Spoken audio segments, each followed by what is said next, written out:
কথা বলার সময় দেয় না নিধিকে, কোলে করে নিয়ে যায় বেডের দিকে। যেতে থাকে এশরান। নিধি এমনিতেই রাতের ধকলটা এখনো সামলে উঠতে পারেনি, তার মাঝে এখন আবার আরে আমার অবস্থা দেখেও কি মায়া হচ্ছে না?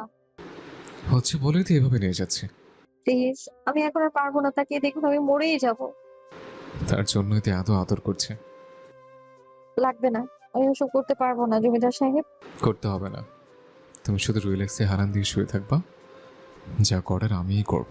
নিধিকে অবাক করে দিয়ে এশান বেডে না যেয়ে দরজা দিয়ে বাহিরে বেরিয়ে যায়। পুরো লাইট হাউসটা গোল, বারান্দায় গোল রেলিংটা, কোনো গ্রিল নেই। বিশাল সমুদ্রের অনেকটা একসাথে দেখা যায় এখান থেকে। সেই সাথে তীব্র বাতাস। নিধির লম্বা চুলগুলো উড়ে যাচ্ছে রেলিংয়ের দিকে। এখন কি বাইরে করবেন নাকি?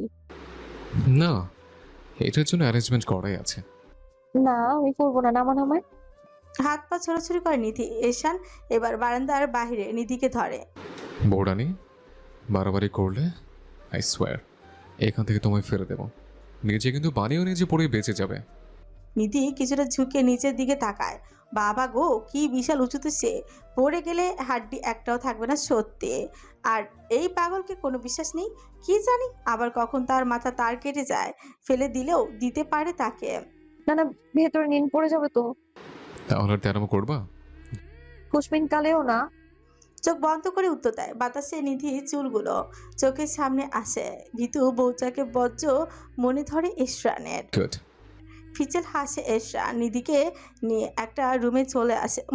রুম না, কিচেন বলা যায়। অত্যাধুনিক কিচেন, সব রকমের ফ্যাসিলিটি আছে। এশান নিধিকে স্টাভের পাশে ডেস্কের উপর বসিয়ে দেয়। কিচেন অ্যাপ্রন পরে নিধি দুই হাঁটু দুই দিকে সরিয়ে দিয়ে কাছাকাছি চলে যায়। নিধির দিকে ছুপকে আসে। নিধির শরীর শিউরে উঠে, শুকনো ঠোক গিলে। বেঁধে দাও। হ্যাঁ? হ্যাঁ না, বেঁধে দাও। এশান নিধিকে নিজের গলার কিচেন অ্যাপ্রনের ফিতার দিকে ইশারা করে। নিধি বুঝে যায় এটা বাঁধতে হবে। হালকা হাতে বেঁধে দেয়। কেমন যেন লাগছে ওর। আপনি কি রান্না করে খাওয়ার কথা বলছিলেন তখন? এশা নিজের হাতা গোটাতে গোটাতে বলে।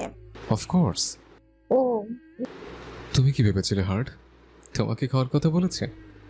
নিধি নাকের সাথে নাক ঘষে না এশান। লজ্জায় চোখ বন্ধ করে নেয় নিধি। না, মানে ইয়ে, মানে না। মানে মানে করছো কেন? তুমি ঠিকই বুঝতে পেরেছো, আমি ওটাও বুঝিয়েছি। কিন্তু আপাতত একটা কিছু রান্না করে খেতে হবে, না হলে তুমি দুর্বল হয়ে যাবে। রোম্যান্সের সময় দুর্বল হলে আমার ভাল লাগবে না।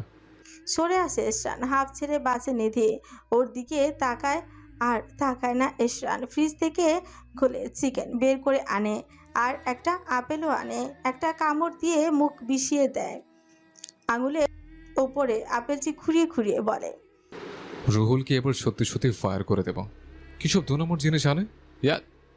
মুখ থেকে আপেলের অংশটি ফেলে দেয়। বিরক্ত হয়ে বাকিটুকু নিধির পাশে রাখে। আজব তো, এই সামান্য একটা অ্যাপেলের জন্য আপনি কি একটা মানুষকে ফায়ার করবেন? মানে মনে কোনো মায়া দয়া নাই আপনার? না, নেই। চিকেন কাটতে কাটতেই বলে এশরান, উদ্দেশ্য হোয়াইট সস পাস্তা বানানো। কই দেখি তো, কি এমন খারাপ খেতে যে একটা মানুষের চাকরি খাবেন আপনি? এক কামড় আপেল খায়, কই মজাই তো। বাকিটুকু আর শেষ করতেই পারে না। এশরান ছোট ঠোঁট মিলিয়ে বাকি আপেলটুকু নিয়ে নেয়। নিধি বাধা দিতে গেলেও এশরানের হাতে থাকা নাইফটি নিধির গলায় ধরে নীরব ছেড়ে দেয়। মিনিট খানেক পরে ছেড়ে দেয়। গরম পানিতে পাস্তা ছেড়ে দেয়। ভাবখানা এমন যেন কিছুক্ষণ আগে কি হয়েছে সে সম্বন্ধে কোনো হেলদোলি নেই লোকটার। চলাচল মোটেও ভালো না। নিধি হাতে উল্টো দিকে দিয়ে ঠোঁট মুছে নেয়। আপনারা তো জমিদার, শুনেছি জমিদারদের নাকি দয়া মায়া থাকে না। রাইট, থাকলে তো রাতে ওভাবে তোমায় করতাম না। আপনার মুখে লাগাম নেই নাকি? না, নেই। আপনার সাথে কথাই পারা যাবে না জমিদার সাহেব। কোনো কিছুতেই পারবে না সুইটে। নিধি আর কোনো কথা বলে না, জানে বেশি কথা বলে যদি রেগে যায় তাহলে কি থেকে কি হয়ে যাবে কোনো ঠিক ঠিকানা নেই। পাস্তা হয়ে আসে সামনে টেবিলে, সুন্দর করে সার্ভ করে এশরান। আপনি রান্না কেন করলেন? আমি করতাম। কোনো জবাব পায় না নিধি। এশান কিচেন অ্যাপ্রন খুলে নেয়, নিধিকে কোলে নিয়ে টেবিলে বসিয়ে দেয়। নিধি দেখে একটা মাত্র চেয়ার আর একটা প্লেট সাজানো। আপনি খাবেন না? আপনার প্লেট কই? আর বসবেন কই? আসলেই তো একটা চেয়ার, এখন আমি বসবো কই? আসলে জমিদার হয়েছেন অথচ কিপটামও ছাড়েননি। নিধিকে তুলে নিজে চেয়ারে বসে পড়ে আর নিধিকে নিজের কোলে বসায়। কাজটা এত দ্রুত করে যে বেচারি বুঝে উঠতেও পারে না। আরে সরুন তো। নাও, হা করো। পাস্তা তুলে নিধির মুখে ধরে। খিদে পেয়েছে তার, তাই আর অমত করেনি। মুখে দেওয়ার সাথে সাথে স্বাদে চোখ বুজে আসে। জমিদার সাহেব আপনি তো ভালোই রাখতে পারেন। Yes, I'm a good kisser, chef, an expert in fucking. যার প্রমাণ তুমি কালরাতে পেয়েছ। গলায় খাবার আটকে যায় নিধির। খুব করে বিষম খায়। এসান তড়িঘড়ি করে পানি খাওয়ায়, যত্ন করে নিধির মুখটা মুছিয়ে দেয়। পুরোটা সময় এসানের দিকে তাকিয়ে থাকে নিধি। কি সুন্দর, শান্ত আর কোমল লাগছে। কে বলবে এই লোকটা এত উন্মাদ? তোমাকে দেখা শেষ হলে কোল থেকে নামতে পারো। আমরা বাড়ি যাব না? না, সেপারেশন আছে। এই আপনার সেপারেশনের নমুনা এটা? রাগে এসানের গলা চেপে ধরে নিধি। হাতে নখের সাথে ঘাড়ে খানিকটা আঁচড়ও লাগে। আরে মেরে ফেলবে নাকি? ছাড়ো। রাত ওভাবে বিড়ালের মতো খামচে দিয়ে শখ মেটেনি তোমার? আপনি আমার সাথে চিট করেছেন জমিদার সাহেব। এসান কথার পাত্তা দেয় না, নিধিকে নামিয়ে দেয়। সোজা বাইরের দিকে হাঁটা ধরে। আরে আমি আপনাকে কিছু বলছি, আপনি কি কালা হয়ে গেছেন নাকি? চিটার খান। উত্তর আসে না এসানের। পকেটে হাত দিয়ে বারান্দায় দাঁড়ায়। নিধি এসানের টি শার্টের হাতা ধরে টান দিয়ে বলে, আপনাকে কি বোবায় ধরেছে জমিদার সাহেব? বিশাল একটা হাই তুলে এসান। শেষ রাতের ঘুম ভালো হয়নি। কোলে তুলে নিধির উদ্দেশ্যেই বলে, বড্ড কথা বলো তুমি। রুমে চলো। আরে আমার কি পা নেই যে আপনি কথায় কথায় কোলে নেবেন আমায়? পা থাকলেই হাঁটতে হয়। হ্যাঁ হয়। হঠাৎ করে রেলিং এর বাইরে নিধিকে ধরে। তাহলে এখান থেকে ফেলে দিয়ে পাঠিয়ে নাই করে দেই। আরে না, এখান থেকে পড়লে তো মরে যাব। তাকিয়ে দেখুন কত গভীর। এসানের টি শার্ট খামচে নেয় নিধি। এসানের বুকের মধ্যে ধক করে উঠে জলদি নিধিকে ভেতরে নিয়ে আসে। শক্ত করে চেপে ধরে নিজের মধ্যে। নিধির চুলের মধ্যে নাক ডুবিয়ে দেয়। তুমি মরে গেলে আমি নিঃশ্বাসও নিতে পারবো না বুড়ানি। আরে এত জোরে চেপে কেন ধরেছেন? দম বন্ধ লাগে আমার। লাগুক। তাহলে তো এইভাবেই মরে। শেষ করতে পারে না তার আগে এসান ঠোঁটজোড়া মিলিয়ে নেয়। খানিকক্ষণ পর ছেড়ে দিলে নিধি আবারও কিছু একটা বলতে চাইলে পুনরায় ঠোঁট মিশিয়ে দেয়। এসানের চুলগুলো খামচে নেয় নিধি। নিধির শরীরের কন্ডিশন ভালো না। মাথায় আসে এসানের। ছেড়ে দেয় ওকে।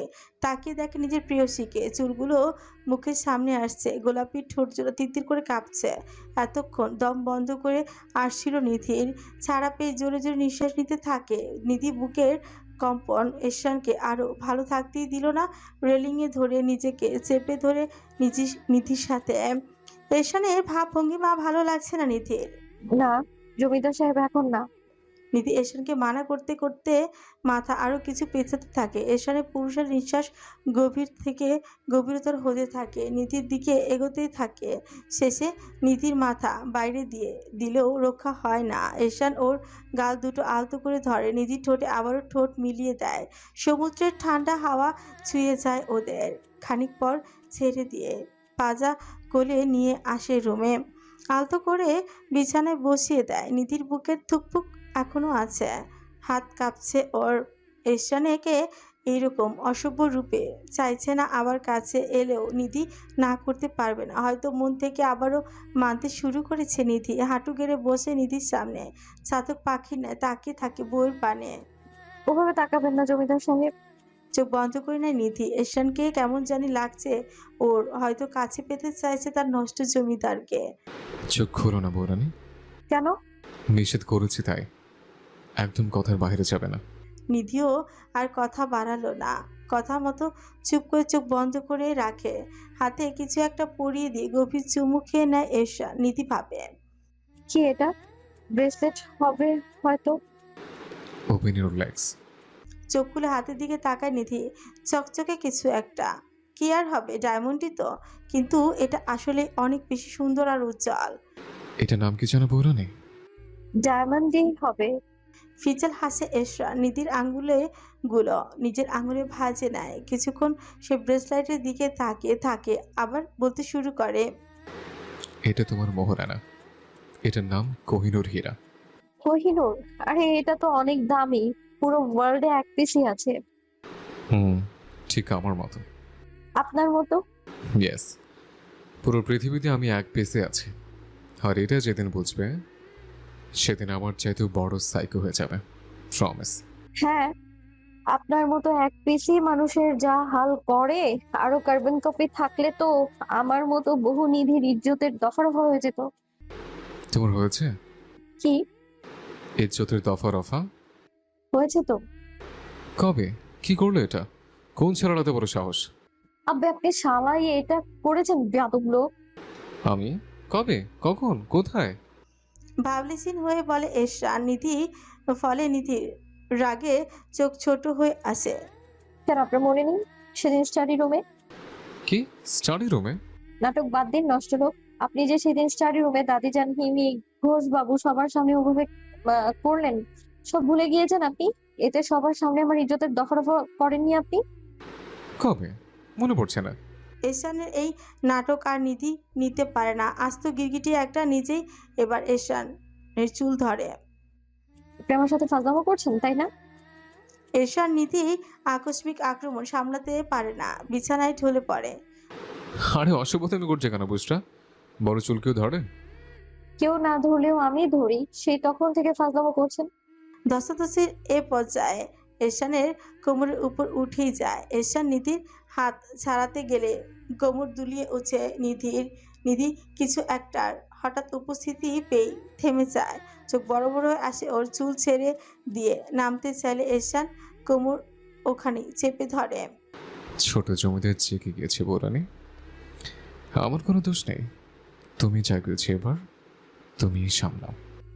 বিস্ফোরিত চোখে মাথা নেড়ে না করে নিধি। কি শুনি কার কথা? আজকে নতুন পজিশন শেখাবো তোমায়।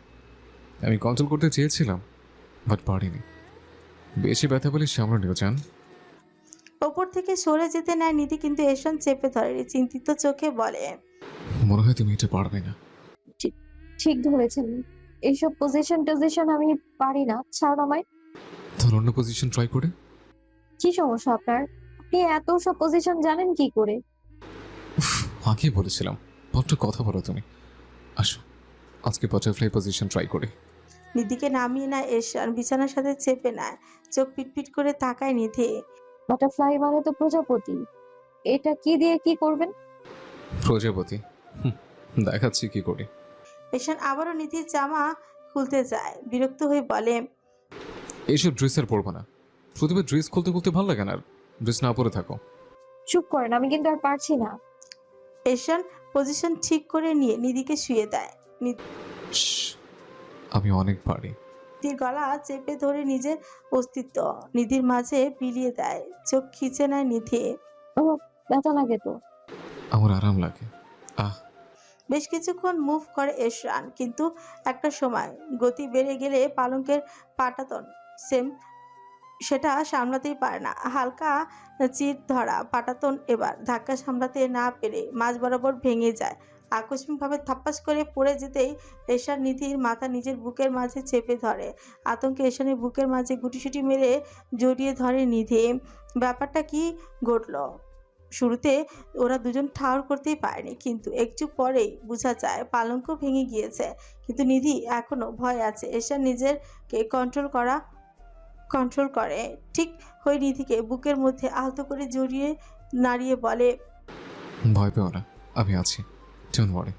বুকে থেকে মাথা তুলে এদিক ওদিক তাকায়। নিজেদেরকে ফ্লোরে আবিষ্কার করে পালঙ্কের মাঝখানে থেকে ভেঙে গিয়েছে। নিধি এরশানের দিকে ছোট উল্চিয়ে বলে, নিজেকে একটু কন্ট্রোল করতে পারেন না? পরিবারের শক্তি খাতা চিন্তা করা যায়, পালংটায় ভেঙে ফেলেন আপনি। নিধির ফোলা ফোলা চোখ আর লাল হয়ে আসা নাক দেখে এশানের মনে বসন্তের হাওয়া দুলে ওঠে। নিধির নাকে হালকা কামড় বসিয়ে বলে, যেখানে ধাক্কা দিয়ে তোমার কোমর ভাঙার কথা ছিল সেখানে ঘাট ভেঙে ফেলেছে। চিন্তা করা যায় তুমি কত স্ট্রং। That's my girl. নিধির মাথায় হাত বুলিয়ে সেখান থেকে উঠে যায় এশান। আপনার শরীরে এত কারেন্ট যদি আমি শেষ না করেছি, তো আমিও বুশরা রহমান নিধি না। পেছন থেকে চিল্লাতে থাকে নিধি। আপাতত এরশানের সব কথা শুনেছে, নিজের মধ্যে আগের মতো অস্বাভাবিক কোনো প্রতিক্রিয়া অনুভব করছে না সে। কেমন যেন ইদানিং বৌরানী বাঁকা বাঁকা কথাও ভালো লাগে তার। বিশাল উঠানের মাঝে নীরব হয়ে বসে আছে নওশীন, পাশে আরমান কফি খাচ্ছে। হাব ভাব দেখে মোটেও মনে হচ্ছে না 2 দিন আগে তার বাবা মারা গিয়েছে। বৌরানী বউ শাহানা খাবারের প্লেট এনে নওশীনের সামনে বসে, হাতে এক লোকমা নিয়ে নওশীনের মুখে ধরল। মুখ সরিয়ে নেয় নওশীন। নাও খেয়ে নাও, 2 দিন ধরে কিছুই খাওনি, এইরকম করো না, খেয়ে নাও। আমি জানি সব ভাই বোনদের মধ্যে তুমি আব্বাজানকে বেশি ভালোবাসতে, কিন্তু মানুষ তো একদিন না একদিন মরেই নওশীন। স্বাভাবিক মরণ হলে এতটা কষ্ট পেতাম না ভাবি, কিন্তু ওই এসরান আমার বাপের মাথা আমার ছেলের বিয়েতে উপহার হিসেবে দিয়েছে, এটার পরও আমাকে কি বুঝ দাও ভাবি? শাহানা ভাত নামিয়ে নেয়, জানে নওশীনের জেদ। আস্তে করে খাবার চা সামনের টেবিলের উপর রেখে ভিতরে চলে যায়। রান্নাঘরে এসে সবজি কাটতে থাকে। পেছন থেকে কেউ এসে জড়িয়ে ধরে শাহানাকে। শাহানা প্রথমে রব্বানীকে ভাবে, পরক্ষণেই কিন্তু স্পর্শ অচেনা লাগে তার। পেছনের ব্যক্তিকে চিনতে পেরে ছিটকে সরে যায় শাহানা। হাতে থাকা ছুটে আরমানের দিকে ধরে বলে, আব্বাজান 2 দিন হলো না আলে গিয়েছেন, আর তুমি এখনো শুধরালে না? তোমার এসব কুকীর্তির কথা ওনাকে বললে তোমায় আস্ত রাখবেন না আরমান। যাও, বলো কি বলবে। আমিও তোমায় সোহাগ করতে চেয়েছি। যাও যাও, বলো তুমি আমার ভালো ফালাতে পারবা না।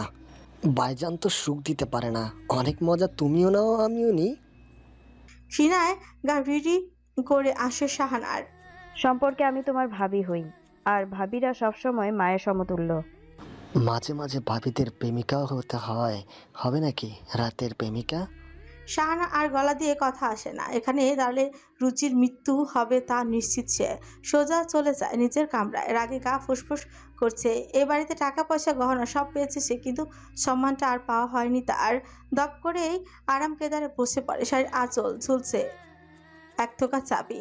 এই সংসারে গিন্নি সে, কোনো প্রতিদ্বন্দ্বী নেই তার। অনাথ আর অসম্ভব সুন্দরী হওয়ায় রব্বানী এক রাতে তার ঘরে এসেছিল, না ভালো মতলবে না, শুধু সমসম ছিনিয়ে নিতে।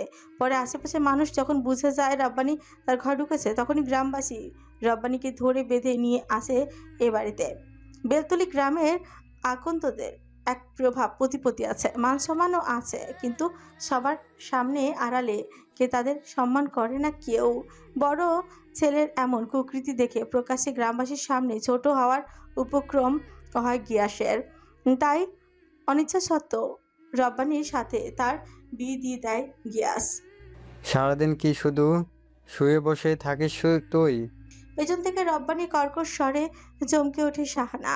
উঠে বসে সে। রব্বানী আবারও বলতে থাকে, নিচে আমার বোনটা না খেয়ে মরে যাচ্ছে, আর তুই চেয়ারে দোল খাচ্ছিস।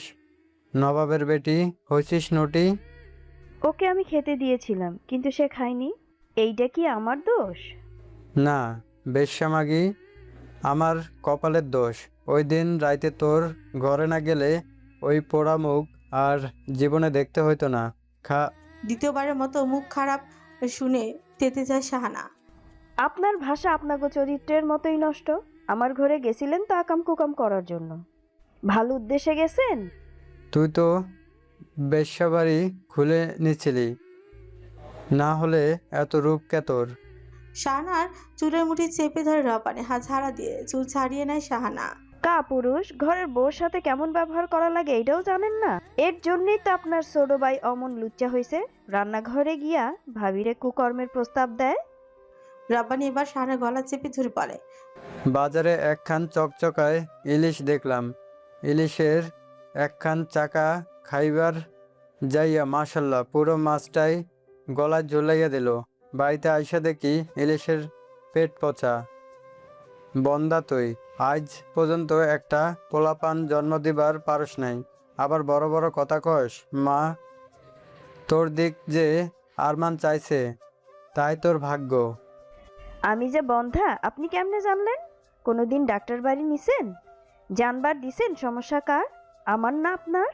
শোন, তুই বন্দা, এইটা সত্যি। বন্ধা শব্দটি আর নিতেই পারে না শাহানা, ধাক্কা দিয়ে সরিয়ে দেয় রব্বানিকে। আমি বন্ধা না তুই কাপুরুষ, তুই নপুংসক। এবার রব্বানি আরো তেতে ওঠে, পায়ে থাকা জুতো দিয়ে শাহানাকে মারতেই থাকে, মারতে মারতে রক্তাক্ত করে দেয়। আর শরীরে কুলো না শাহানা, রব্বানির পায়ে ধরে বসে পড়ে সে। মারতে মারতে জুতো ছিঁড়ে যায়। রব্বানি রাগে শাহানার মাথায় জুতো ছুঁড়ে মেরে বলে, কয় কি আমি বলে নপোষক, খারা তোরে দেখামো আমি কি। এতদিন এই বইরা বেটা বাচ্চা আছিল, তাই তুই নিরাপদ আর আমার বিপদ আছিল। এখন দেখমু আমি কি। খারা খালি এল্লা ভালো হইবার দে, তোরে যে আমি কি দেখামু তুই ঠাউরও করবার পারতছস না। আর কিছু বলে না রব্বানি। শাহানার কান্না বিরক্ত লাগছে, রুম থেকে বেরিয়ে যায়। শহরের নীরব একটা এলাকা, মাঝারি সাইজের ফ্ল্যাটের নিচের রুমে বসে ল্যাপটপে কাজ করছে মিহির। উদ্দেশ্য পিআইডি করার জন্য অ্যাপ্লিকেশন করবে, কিন্তু বুঝতেই পারছে না কোথায় করলে ভালো হবে। এই বিষয়ে সাদমান ভালো বলতেই পারে, ওর থেকে সাজেশন নিলে কেমন হয়। যে ভাবা তাই কাজ। কল দেয় সাদমানকে, কিন্তু ভাবুগুড়ে সাদমান কল ধরে না। বেশ কয়েকবার কল দিও, ফল পায় না সে। ফোন রেখে দেয়। আপন মনে বিড়বিড় করে বলে, বালটা কি শুরু করছে? সারা জীবন কি এমনি পাগলের মতো থাকবে নাকি? আজব। আবারও কাজে মন দেয় মিহির। ঢাকা শহরের একটা মাঝারি সাইজের ফ্ল্যাটে থাকে, সাথে শুধু মা থাকে। বাবা ব্যবসার কাজে বাইরে থাকে।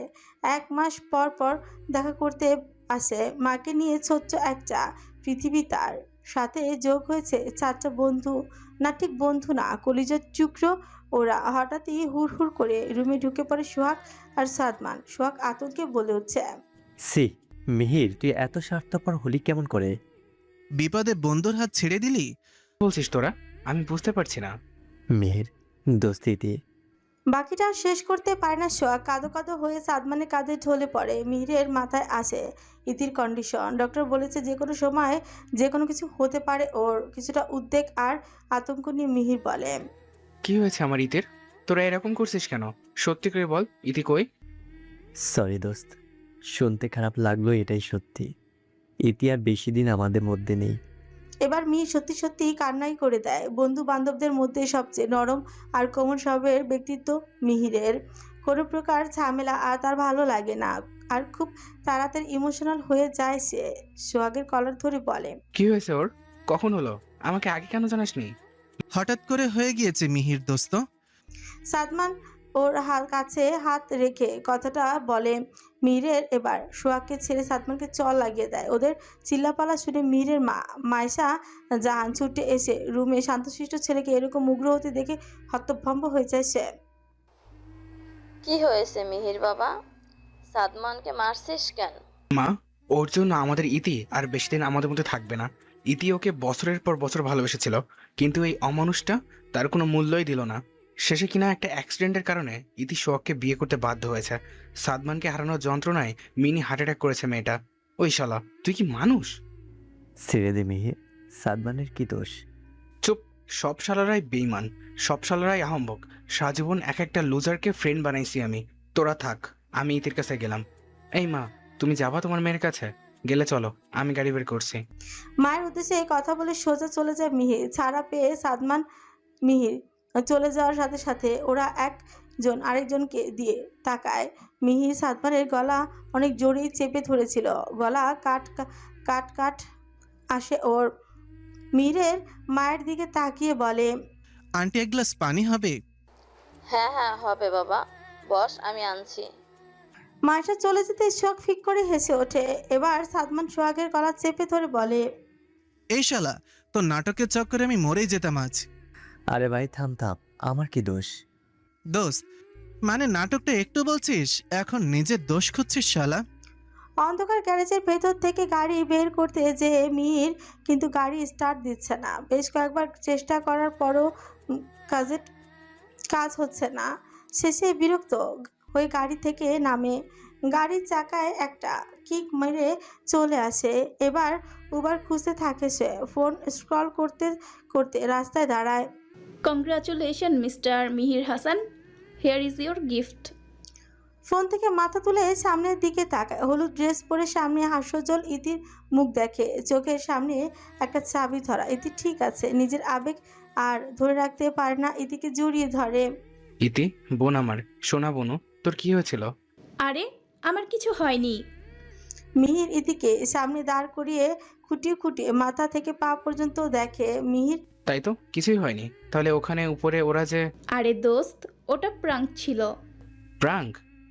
জি স্যার, আমরা প্র্যাঙ্ক করেছিলাম, কিন্তু আপনি তো সত্যি সত্যি আমাদের মেরে দিচ্ছিলেন।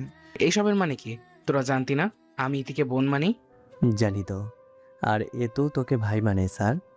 আমাকে স্যার বলতেছিস কেন? কারণ আপনাকে আমাদের বিশ্ববিদ্যালয়ের লেকচারার হিসেবে চুজ করা হয়েছে। যেন নিজের কানকে বিশ্বাস করতে পারছে না। কি বললি? জি স্যার। মিহির সাদমানের পেছে হালকা গুঁতো দিয়ে বলে, এই শালা, তুই কাকে স্যার ডাকিস? আউচ, লাগে বল। মিহির, ওকে মারিস না প্লিজ, ও ব্যথা পাবে। সাদমানের প্রতি ইতির এমন আচরণ আজ নতুন না, কিন্তু সোহাগের মনের মাঝে কেমন একটা অনুভব হয় যা পুরোটা নতুন। বেশ কিছুক্ষণ সেই অনুভূতিকে মনে ঠাঁই দিল না সোহাগ। আজকে আমাদের ট্রিট দিবি মিহির। পারতাম না। তাহলে এই গাড়িটা আমরা তোর জন্য কিনেছিলাম, এইটা বেচে আমরা টিট নেব তোর তরফ থেকে। মিহির তড়িৎ গতিতে ইতির হাত থেকে চাবির রিংটি নিয়ে নিজের ফ্ল্যাটের দিকে দৌড় দেয়, চিল্লিয়ে বলে, হাউ ডিয়ার ইউ স্টুডেন্টস! একজন টিচারের সাথে কিভাবে কথা বলতে হয় জানো না দেখছে? Shame on you guys. Sohag ইতির কান চেপে ধরে যাতে ওর কথা ইতি না শুনতে পারে। পরে চিল্লিয়ে বলে, তবে রে, তুই স্যার কম সিটার বেশি, তোরে ধরতে পারলে তোর বেশি কাইটা বেচা হইলেও টিট নেব। প্রতিদিনের মতো আজকেও পার্ক ঝাড়ু দেওয়ার কাজে নেমে পড়েছে গনি মিয়া। একটু পরে পার্কে নানান বয়সী মানুষের আনাগোনা শুরু হবে। পার্কের উত্তর দিকটায় পুরনো অর্জুন, মেহগনি আর কড়ই গাছের সারিতে এখন শেষ রাতের আবছা অন্ধকার ভাবছা এখনো কাটেনি। গনি মিয়া ছটপট কাজ চালায়, সাথে সাহায্য করার জন্য তার বউ রোকেয়া বানু আছে। ঝাড়ুর কাজ শেষে আবার চা নিয়ে বসতে হবে। পার্কে আসা মানুষগুলোর কাছে টুকটাক চা বিক্রি করে একটা বাড়তি আয়ের আশায় ঝাড়ু দিতে দিতে পার্কে পড়ে থাকা খালি বোতলগুলো প্লাস্টিকের বস্তায় ভরে রাখছেন গনি মিয়া আর রোকেয়া। পার্কের এই উত্তর দিকটায় বোতলের সংখ্যা বেশি হওয়ায় এক মনে বোতল কুড়িয়ে বস্তায় পুরতে ঘাসের উপর চ্যাটচ্যাটে কালচে লাল হালকা জমাট বাঁধা তলের উপর হাত চায় রোকেয়া বানুর। অবচেতনে মানব মস্তিষ্ক তখনও কালচে তলের পরিচয় বুঝে উঠতে পারেনি। কৌতূহলে হাত চোখের সামনে নিয়ে মাথা ঝুঁকতে বুঝতে পারে কালচে তলের পরিচয়। চাপা আর্তনাদের পাশে এক মনে ঝাড়ু দিতে থাকা গনি মিয়াকে উদ্দেশ্য করে বলে, এ কি রক্ত হইলো কোন থেকে? দেখেন তো জরিনার বাপ, এত কিসের রক্ত? বলে রক্ত মেশানো আঙুলগুলো বার দিয়ে ঘষে হাত বাড়িয়ে দেয় গনি মিয়ার দিকে। রক্ত সতর্ক গনি মিয়া রোকেয়ার হাত টেনে চোখের সামনে নিয়ে কয়েক পলক ফের বলে উঠছে। বলেই পার্কের উত্তর দিকটায় হাঁটা ধরল গনি মিয়া। এতক্ষণে পার্ক জুড়ে ভোরের সোনালি আলোর মিষ্টি ঝলক ছড়িয়ে পড়েছে। পার্কের এই দিকটায় এসে গনি মিয়া ঝাড়ু দিতে দিতে হঠাৎ প্রাকৃতিক ডাকে সাড়া দেওয়ার জন্য পাশের মোটা মেহগনি গাছটার কিনারায় বসে পড়ে। গান গাইতে গাইতে কাজ সারা শুরু করে। পার্কের এই প্রান্তে অবস্থিত মোটা মেহগনি আকাশমণি দেবদারু কড়ই গাছগুলোর প্রায় ব্রিটিশ পিরিয়ডে লাগানো হয়েছিল।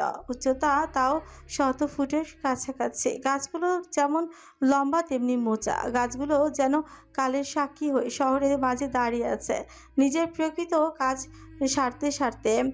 গনি মিয়া লক্ষ্য করলো প্রতিদিনের তুলনায় আজকে পার্কে পাখির আনাগোনা নেই, কিন্তু সকাল হলে পাখির এই দিকটা পাখির কিচিরমিচির শব্দে টেকাই যায় না। এত সব চিন্তার মধ্যে ওপর থেকে হঠাৎ গনি মিয়ার ঘাড়ের উপর পানি অপেক্ষায় ভারী বেশ খানিক তরল পদার্থ পড়ল। আকস্মিক এমন ঠান্ডা কিছু ঘাড়ে পড়ায় গনি মিয়া পাখির মল ভেবে মেজাজ হারিয়ে অশ্লীল ভাষায় গালাগালি উদ্দেশ্যে উপরের দিকে তরল বস্তুর উদ্দেশ্যে দিকে তাকিয়ে বলে অর্ধনগ্ন অবস্থাতে এক দৌড়ে মেন রাস্তায় ধারে এসে চেতনা হারায়।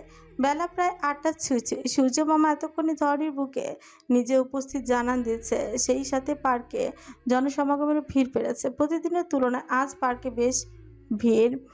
পার্কে উত্তর দিকটায় বিশাল এরিয়া জুড়ে পুলিশের ব্যারিকেড দেওয়া হয়েছে, সাথে নোটিশ বোর্ডে লেখা জনসাধারণের প্রবেশ নিষেধ। পুলিশ ডিপার্টমেন্টের চৌকস সিনিয়র অফিসার আদনান শেখ এতক্ষণে স্পটে এসেছে, সাথে এনেছে তার প্রিয় জুনিয়র অফিসার ইমতিয়াজকে। পার্কের মাঝের দিকে মোটা মেহগনি কাঠটার একটা উঁচু ডালে লোহার নতুন শিকল দিয়ে বাঁধানো ঝুলে আছে সম্পূর্ণ জামা ছড়ানো একটি ডেড বডি। মাটি থেকে ডেড বডিটার উচ্চতা প্রায় 90 ফুট বা তা বেশি। বডিটিকে দেখে মনে হচ্ছে কেউ ধারালো কিছু দিয়ে খুব আক্রোশের সাথে সময় নিয়ে বডিটাকে মেরেছে। ডেড বডির হাত এবং পায়ের সবগুলো আঙুল শারীরিক গঠন থেকে মনে হচ্ছে এটি নারী শরীর। ডেড বডির নারী অঙ্গটি নেই। কপালের উপর এসিড দিয়ে কেউ লিখে দিয়েছে, ভুল হবে যতজন, সাজা পাবে ততজন। বুঝলে ইমতিয়াজ, খুনি স্ট্রং ক্রিমিনাল মাইন্ডেড। ওর কাজের কোনো প্রমাণই পাওয়া যাচ্ছে না। বছরখানিক আগেও এমন একটা ডেড বডি পেয়েছিলাম, কিন্তু তার কোনো সুরাহা পায়নি। জি স্যার, পার্কের প্রতিটি কোনায় কোনায় পরীক্ষা করে কিছুই খুঁজে পাওয়া যায়নি। তবে এটা কোনো সাধারণ খুনির পক্ষে করা পসিবল না। এটা সাইকো সিরিয়াল কিলিং। এত অপরে ডেড বডি 1-2 জনের পক্ষ ছাড়া তোলা সম্ভব না। খুনি একজন হতেই পারে না। গাছের আশেপাশে কোনো ফিঙ্গারপ্রিন্ট বা ফুটপ্রিন্ট পাওয়া যায়নি। অর্গানগুলো কি ওখানেই আছে? জানি না, নিচে এনে দেখতে হবে। স্যার, বডি নামানোর ব্যবস্থা করি। ওকে, বডি নামিয়ে ফরেন্সিক বিভাগ পাঠানোর ব্যবস্থা করো। বলেই পার্কের পেছনের দিকে প্রাচীরের দিকে হঠাৎ হলো। ঘুম ভেঙে যায় নিধির। বাহিরে চকচক রোদ আসে আর সমুদ্রের ঢেউয়ের গর্জন। লোকটি সাথে থেকে থেকে সেও দিনের বেলায় ঘুমানোর অভ্যাস করে ফেলেছে, কিন্তু আশেপাশে কোথাও এরশানকে পাচ্ছে না নিধি। লোকটা কই গেল? আস্তে করে বেড থেকে নামে। গতকাল পালং ভাঙার পরে ওরা অন্য রুমে শিফট করেছে। কাল রাতে এরশান আর নিধিকে জ্বালায়নি। সারা রাত ল্যাপটপে সামনে কেটেছে, কিন্তু এই সময়ে তো ওনার ঘুমিয়ে থাকার কথা। কই গেল লোকটি? পুরো ঘর চিরুনি তল্লাশি করেও পায় না, কিচেনও নেই। আজব তো, কই যাবে? নিধিকে একা একা রেখে পালালো না তো? লোকটা হলেও হতে পারে এই পাগলের বংশধর। তো কোনো বিশ্বাসই নেই। হন্য হয়ে খুঁজে এরশানকে না পেয়ে এবার চিৎকার করে ডেকে উঠছে, জমিদার সাহেব শুনছেন? কোথায় আপনি? ফাঁকা করে কণ্ঠস্বর প্রতিধ্বনি করে উঠে যা একটু গাছ ছমছমে লাগে না? কোথাও নেই। এবার তার নামতেই হবে এখান থেকে, কিন্তু নিচে যা অন্ধকার, যাবে কি করে? আইডিয়া। কাবাডের ড্রয়ার খুলে নিতে বেশিক্ষণ খোঁজাখুঁজি করতে হয় না। কাঙ্ক্ষিত বস্তুটি হাতের কাছে পেয়ে যায়। সুইচ অন করতেই ঝকঝকে আলোক রশ্মি টর্চ লাইট থেকে বেরিয়ে আসে। নাচতে নাচতে নিচের দিকে রওনা দেয়। খুটখুটি অন্ধকারের মধ্যে টর্চ নিয়ে হেঁটে যাচ্ছে নিধি। সিঁড়ি পেরিয়ে নিচে নামে। আশেপাশে লাইট ধরে সবটা কেমন যেন গুমট পরিস্থিতি হয়ে আছে। দেয়ালে মাকড়সার ঝোল, সিঁড়ির রেলিং আর দেয়ালের আশেপাশে দিয়ে মাঝে মাঝে ইঁদুর আরশোলা দৌড়ে যাচ্ছে। জানান দিয়েছে তারা এখানকার বহু পুরনো বাসিন্দা। এমনিতে নিধি আরশোলা ভয় পায় না, কিন্তু উড়ে এসে গায়ে পড়লে আলাদা বিষয়। ওসব পাত্তা না দিয়ে আস্তে আস্তে হাঁটতে থাকে আর এইদিক ওইদিক চোখ বোলাতে থাকে। আনমনে থাকায় হঠাৎই সাথে পা বেজে পড়ে যায়। ওমাগো, ইস, এটা কি ছাতার মাথা! হাতে লাইটটাও সামনে কিছুটা একটার সাথে বাড়ি খেয়েছে, ফলে আগের মতো ঝকঝকে আলো দিচ্ছে না। তার পরবর্তীতে টিপটিপ করে জ্বলছে, জানান দিচ্ছে যে কোনো সময় অফ হয়ে যাবে। মেঝেতে পাটের বিশাল চট বিছানো। হাতে বুঝতে পারে কিছু উঁচু নিচু একটা আছে। চট করে সরিয়ে লাইট মারতে দেখে লম্বা সিমেন্টের আয়তাকার ব্লক। এটা কি? লাইট আরো ভালো করে ধরতে সিমেন্টের ব্লকের আশেপাশে কিছু একটা উজ্জ্বল করে উঠছে। দেখে তো স্বর্ণের বারের মতো লাগছে। কিন্তু এগুলো এখানে কেন? নিধি সিমেন্টের উপর ব্লকের উপর থেকে উঠে বসে। এবার পুরো রুমের ফ্লোরে ভালো করে লাইট ধরতে বুঝতে পারে পুরো ফ্লোরটাই পাটের চট দ্বারা ঢাকা, আর নিচে আয়তাকার সিমেন্টের আর স্বর্ণের বার লুকোনো। একটা স্বর্ণের বার হাতে তুলে নেয়। বাবা গো, কি ভারী! এগুলো কি সত্যি সোনা নাকি লোহার উপরে সোনার রং করা? তাহলে তাই হবে। এত এত স্বর্ণের বার এই লোক পাবে কই থেকে? বলতে বলতে লাইট নিভে যায়। পুরো রুমে একা নিধি। ঘুটঘুটে অন্ধকার। লাইটটা বারবার হাতের সাথে বাড়িয়ে দিচ্ছে, কিন্তু লাভ হচ্ছে না। হঠাৎই গায়ের উপর দিয়ে তেলাপোকা হেঁটে জামার ভিতরে চলে যায়। ব্যাস, নিধিকে আর আটকাকে পাগলের মতো লাফাতে লাফাতে থাকে সে। বেশ খানিকটা সময় পর তেলাপোকাটা বের করতে সফল হয়, কিন্তু লাইটটা কাজ করছে না। হাতে লাইট বাড়ি দিতে দিতে আন্দাজ করে হাঁটতে থাকে। হঠাৎ করে লাইট জ্বলে উঠছে, স্বস্তি ফিরে পায়। সামনে লাইট ধরতে রক্তাক্ত এরশানকে দেখে। দৌড়ে এরশানের কাছে যায় সে, গালে হালকা করে হাত দিয়ে বলে, এত রক্ত কোথা থেকে এলো? এই রক্ত কি হয়েছে আপনার? কথা বলুন। এরশানের গা দিয়ে তখনও তাজা রক্তের পড়েই যাচ্ছে। বহমান রক্তের স্রোত দৃশ্য আর চোখে সহ্য করতেই পারে না, লুটিয়ে পড়ে যায় এরশানের বুকের উপরেই। নাকের কাছে চেনা পরিচিত তীব্র সুগন্ধে হালকা চোখ খুলে নিধি এরশানের বুকের উপর নিজে আবিষ্কার করে নিজেকে। একটু পরপরই দোল খেয়ে যাচ্ছে ওরা। এটা তো বেড না, তাহলে? আশেপাশে তাকিয়ে বুঝে তারা সমুদ্র, সামনে বনের ধারে। এরশান একটা হ্যামাকের উপরে শুয়ে আছে, হয়তো ঘুমিয়েছে। ওদের থেকে আরো কিছুটা দূরে কোবরা বসে আছে, বসে বসে ডাব খাচ্ছে। কোবরাকে দেখে বোঝা যায় এখানে আরো গার্ড আছে। জ্ঞান হারানোর আগে মুহূর্তে কথা মাথায় আসতে কুটি কুটি এরশানকে চেক করে, কপাল ঘাড় বুক। না, সবই তো ঠিক আছে, তাহলে তখন ওরকম রক্ত কই থেকে এলো? আমাকে দেখে শেষ হলো, আর একটু শুয়ে থাকুন মিসেস খান। কপালে এক হাত রেখে চোখ বন্ধ করে কথা বলে এরশান। আরে না, দেখার আরো বাকি আছে। দেখি কপালের উপর থেকে হাতটা সরান তো। এক প্রকার জোর করে স্থানের হাত সরিয়ে নেয়, সরায় নিধি। চোখের সূর্যের আলো পড়া খানিকটা বিরক্ত হয়ে, কিন্তু চটে না। আগের মতো সে শিক্ষিত, স্বভাবটা কেমন যেন কমে এসেছে। অন্য কোনো সময় হলে দিত দুঘা বসিয়ে, আর নয়তো সরাসরি পানিতে চুবিয়ে ধরত। আজকে এসব কোনো কিছুই করতে ইচ্ছে করছে না, চোখ পিটপিটে চায়। হোয়াটস রং উইথ ইউ? হ্যাঁ, এমন গেছে ইঁদুরের মতো করছো কেন? আরে তখন এখান দিয়ে ব্লাড দেখলাম, সেগুলো কই?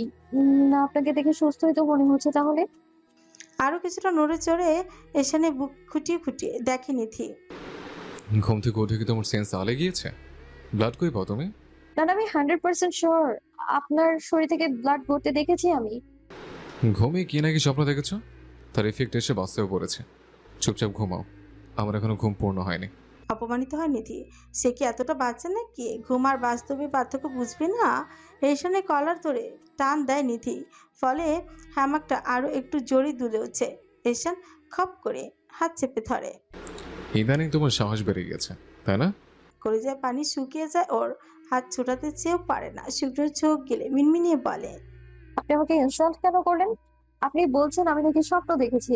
তাই যদি হয় তাহলে চলুন ওয়াচ টাওয়ারের নিচের তলায়। ওখানে অনেকগুলো স্বর্ণের বার আমি পড়ে থাকতে দেখেছি। ওগুলো কি আমি ঘুমের ঘোরে দেখেছি? হোয়াট, গোল্ড বার? তারপর অনেকগুলো? তোমার কি মাথা খারাপ হয়ে গেছে বুঝছো? তুমি কি ভেবেছো আমায় সয় সম্পত্তি পুরোনো দিনের জমিদারদের মতো যে এত এত গোল্ড থাকবে? শোনো, আমি শুধুমাত্র জমিদার। পুরো ফ্লোর জুড়ে এত এত গোল্ড থাকবে কিভাবে? জমিদার সাহেব, আমি একবারও বলিনি পুরো ফ্লোর জুড়ে গোল্ড বার আছে। এবার আমি নিজেও শিওর না। তীক্ষ্ণ চোখে তাকিয়ে থাকে এরশানের দিকে। কেমন একটা চোখ পিটপিট করছে এরশান, হয়তো কিছু একটা লুকোতে চাচ্ছে। এই স্বভাবটা নিধির বড্ড অচেনা। এরশান নিধির গলা চেপে ধরে তাতে দত পিষে বলে, আমি যেহেতু বলেছি ওখানে কিছু নেই, তার মানে কিছুই নেই। তুমি বড্ড বেশি বার পেরেছ। চেপে আসে নিঃশ্বাস। এরশানের কলার আরো খামচে ধরে অতি কষ্টে বলে উঠছে, কি মিথ্যে বলছেন জমিদার সাহেব, আমি নিজ চোখে দেখেছি। দরজার বাঁধ ভেঙে যায়। এরশানের পাশে তাকিয়ে দেখে বডিগার্ডগুলো রোবটের মতো নিঃশব্দে সবটা পাহারা দিচ্ছে। সবার সামনে এরশানের একটা আলাদা ফর্মাল পার্সোনালিটি আছে। কোনো মতে নিজের পার্সোনাল ইস্যু এসব টুনকো বডিগার্ডদের সামনে প্রকাশ করতে চাইছে না, কিন্তু নিধিও বড্ড বাড়াবাড়ি করছে। এটুকু পুচকে মেয়ের গোয়েন্দার হওয়ার খুব শখ জেগেছে। হুট করে গলা ছেড়ে দেয় এরশান, হ্যামাক থেকে নিধির হাত ধরে টেনে নামায়। তাল সামলাতে না পেরে হাঁটু গেড়ে বসে পড়ে নিধি। সৈকতের বালি থাকায় ব্যথা পায় না, কিন্তু শরীরে বালি লেগে যায়। এরশান ওদিকে আর খেয়াল করে না, টাইম নেই এখন এত বউ বউ করার। টেনে হিসড়ে নিয়ে যেতে থাকে ওয়াচ টাওয়ারের দিকে। আরে ছাড়ুন, আমি এমনিতেই আপনার সাথে যাচ্ছি। এভাবে হাঁটার কি আছে? আপনি না নিয়ে গেলেও আমি যেতাম। আপনার চোখে যে নেবা হয়েছে তা না হলে অতগুলো স্বর্ণের বার দেখেও না দেখার কথা বলছেন আপনি? সারা রাস্তা আরও বকতে থাকে নিধি, কিন্তু এশান আগের মতোই চুপ।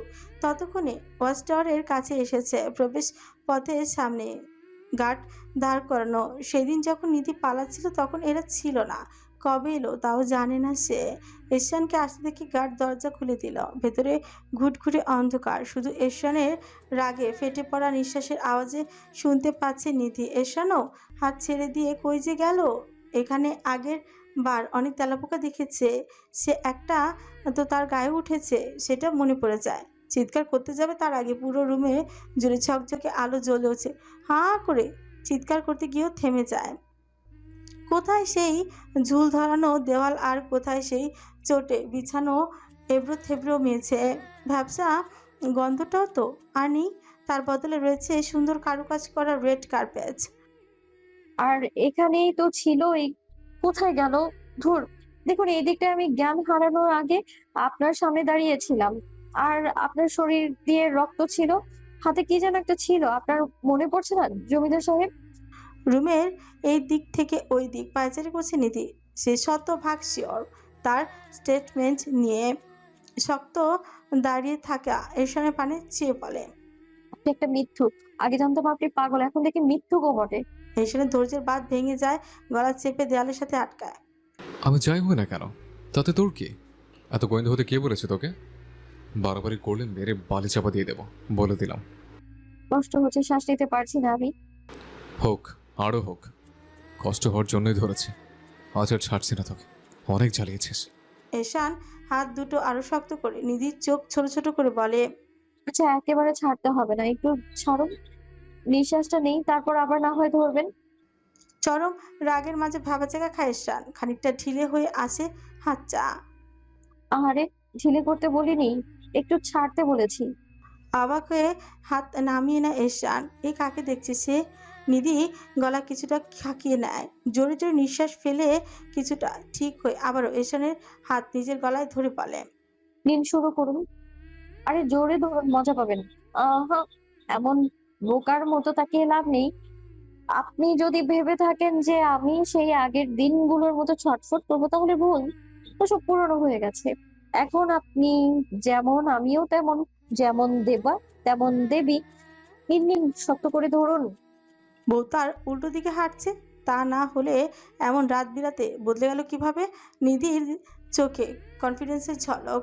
জানে এশান খুব বড় জোর সাময়িক বিভ্রান্তিতে ফেলবে, এর চেয়ে কিচ্ছু করবে না। নিধি যদিও আরও ছটফট করতো তাহলে হয়তো সে বেপরোয়া হতো, কিন্তু শিকার নিজেই যখন ধরা দেয় তখন শিকারের মন ভরে না। নিমিষেই রাগটা আর থাকে না, গলা ছেড়ে দিয়ে উপরের রুমে চলে যায়। এশান যদি নিধি হাঁপ ছেড়ে বাঁচে। আর একটু হলেই মরে যেতাম। মানুষ নাকি এটা? তবে একটা বিষয় তো ভালোই বুঝে এলাম, এই লোক যা বলবে সেটা আরো দ্বিগুণ উৎসাহ নিয়ে করবে। তাহলেই ব্যাপারটা জব্দ হয়ে যাবে। কিন্তু তখন ওগুলো কি ছিল আমি ভুল দেখতেই পারি না। নিশ্চয় রহস্য আছে কোনো, যে করেই হোক সেটা তো আমি টেনে বের করবই। আর তা না হলে আমিও জমিদার গিন্নি না। ঢাকার জ্যাম হলো পৃথিবীর সবচেয়ে ভয়াবহ জিনিসগুলোর মধ্যে একটা। প্রচণ্ড রোদের দাপটে শহরের জীবন অতিষ্ঠ। আকাশের কাকগুলো রোদের দাপটে কোথায় যেন গা ঢাকা দিয়েছে। আজ মিহিরের ভার্সিটিতে প্রথম দিন ছিল। ভার্সিটি থেকে বাসায় ফিরছিল সে, কিন্তু যানজটে আটকেই যায়। তাই ফোন স্ক্রল করছে। আজকের সেই মার্ডারের নিউজটা পুরো নিউজ ফিডে ঘোরাঘুরি করছে। কি নৃশংসভাবে মেয়েটাকে মারা হয়েছে বর্ণনা পড়তে যেয়ে বারবার শিউরে উঠছে মিহির। ছোট্ট থেকে ব্লাড অনেক ভয় পায়, মারাত্মক হিমোফোবিয়া আছে তার। চুপচাপ স্বভাবের মানুষ সে, সারা জীবনে ঝামেলা এড়িয়ে গিয়েছে। মায়ের সাথে বেড়ে ওঠা সকল প্রকার কথা মাকে শেয়ার করেছে সে। মা, পড়াশোনা আর 4 বন্ধু, এই নিয়ে তার জীবন। ফোনের তিক্ত ছবিগুলো দেখে গা কেমন গুলিয়ে আসে ওর। একটু ফ্রেশ হওয়া লাগবে তার জন্য জানালা খুলে দেয়, কিন্তু রাস্তার পাশের ময়লা ডাস্টবিন থেকে একটা উটকো গন্ধ আসে নাকে। বিরক্তিতে চোখ খিচে নেয়। সামনের জ্যাম কত বড় আইডিয়া নেই, গাড়ি একটু সামনের দিকে নিলে ভালো হতো। হঠাৎ একটা ছেলে আসে ফুল বিক্রি করতে, পরনে ময়লা হাফ প্যান্ট আর ছেঁড়া ফাটা গেঞ্জে। স্যার ফুল নেবেন? না বাবু, তাহলে নেন না স্যার, ওখান থেকে কিছুই খাইনি। একটা গোলাপ মিহিরের সামনে ধরে ছেলেটির হাতে কিছু বেলি ফুলের মালাও ছিল। সবচেয়ে মজার বিষয়টি হলো ছেলেটি এখানে আসার ফলে ফুলের গন্ধের দরুন সে পচা গন্ধটা আর আসছে না। তুমি আমার একটা বেলির মালা দাও। ছেলেটা একটা বেলি ফুলের মালা দেয়। মিহির ওয়ালেট থেকে একটা 500 টাকা নোট বের করে দিয়ে বলে, ভাঙতে দিতে হবে না। আচ্ছা স্যার। খুশি মনে টাকাটা হাতে নেয় ছেলেটি। চোখে থেকে খুশি উপচে পড়ছে, হাসতে হাসতে সেটি চলে যায়। মিহির নিজের হাতে থাকা মালাটির ঘ্রাণ নিতে থাকে। এটা সাধারণ বেলির চেয়েও আকার আর সুঘ্রাণ অনেকটা বড়। এ জাতের নাম রায় বেলি। আরও কিছুক্ষণ ঘ্রাণ নেয় মিহির। হঠাৎই গাড়ির সামনে কিছুটা দূরে চোখ যায় এক বাইকের দিকে। পরনে পোশাক আধুনিক দেখে মনে হচ্ছে মেয়েটির পোশাক আশাক মোচো ভালো লাগে না মিহিরের। তার মতে মেয়েরা হবে বেলির মতো কোমল, ঘন চুল। কালো চুলগুলো ছেড়ে দিলে মনে হবে যেন জীবনানন্দ দাশের বনলতা সেন। আর তার পোশাক নারীত্ব প্রকাশ পাবে। তা না, এখনকার মেয়েদের পোশাকের কি বিশ্রী অবস্থা। বিরক্তিকর লাগে এসব। মিহির অন্যদিকে তাকাবে তার আগে মেয়েটি হেলমেট খুলে মাথা ঝাঁকানোর সাথে সাথে মেয়েটির চুলগুলো ছড়িয়ে যায়।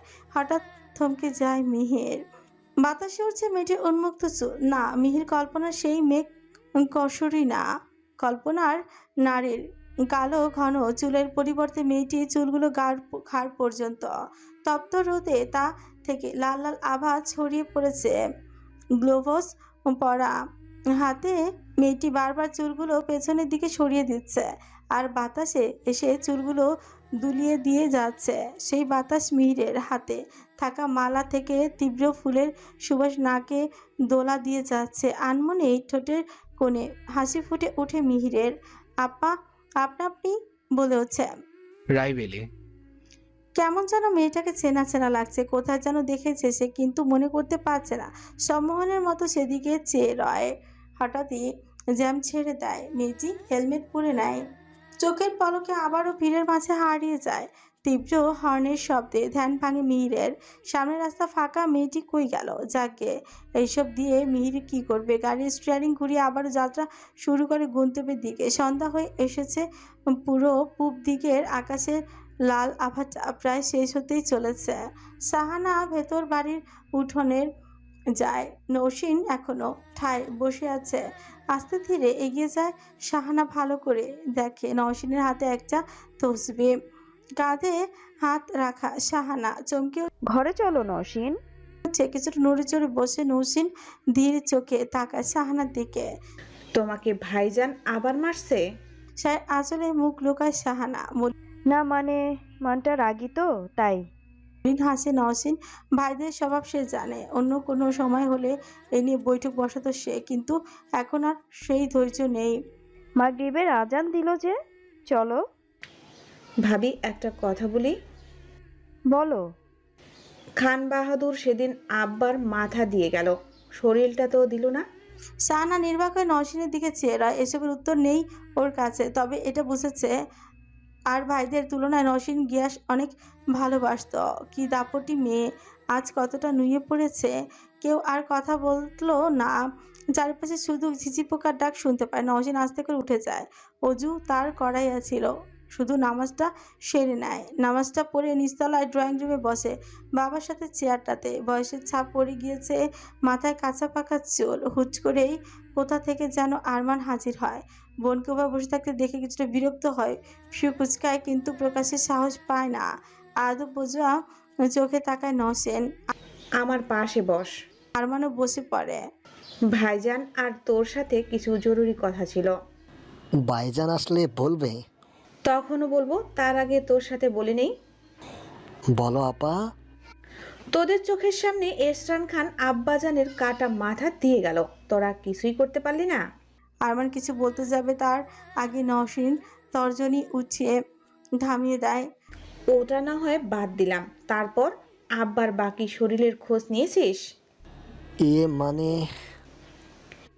এত আমতা করিস না, ছেলে হিসেবে এতটুকু করা উচিত ছিল। তুই করেছিস কি না? ইয়েস আর নো।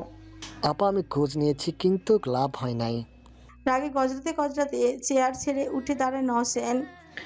এত কিছু বুঝি না আমি, 3 দিনের মতো তোরা যদি আব্বা জানের একটা হারও না আনতে পারিস, দেখিস আগুন লাগিয়ে দেব। ওই এহসান খান আমার মেয়েটাকেও নিয়ে গেছে, আমি কিছু করতে পারিনি, তবে এখন আর চুপ করে থাকবো না। নসরিনের উপরের রুমে যায়। এদিকে আরমান মুখ ভেঙে বলে হচ্ছে, আতিক খেতা, নিজের মেয়ে হলে একটা কথা ছিল। এই তো সেদিন বড়া সবাই জানান দিল রিদি ওর নিজের মেয়ে না। এখন আবার মেয়ের জন্য দরদ উতলে উঠছে। কুড়িয়ে পাওয়া মেয়ের জন্য এত টান আসে কোথায় থেকে?